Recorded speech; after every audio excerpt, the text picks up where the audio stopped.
Hi there, I'm Christy with WTI, and I just found the coolest parenting hack. This is a stair basket by Sam and MABEL. Let me explain why this is so amazing.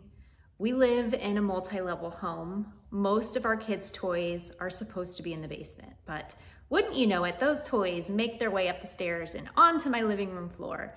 And then when it comes time to clean it up, it's a battle because my kids don't want to make the several trips required to put everything back where it belongs. Now, with this basket, all they need to do is gather up their toys and toss them in the basket. Once this gets full, they make a single trip downstairs to put everything away. As a result, it's less overwhelming for them. While this serves a very functional purpose for us, aesthetically, it's really pretty. It looks nice on our step. You could even toss a few throw blankets in here.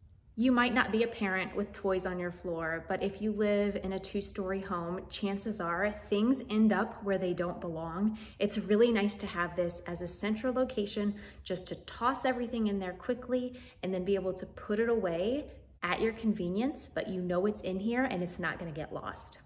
So because of this basket, my kids are more cooperative when I ask them to clean up. They're less overwhelmed. I mean, I don't know if I should say it's been life-changing, but I will say it's pretty close. And that's my point of view.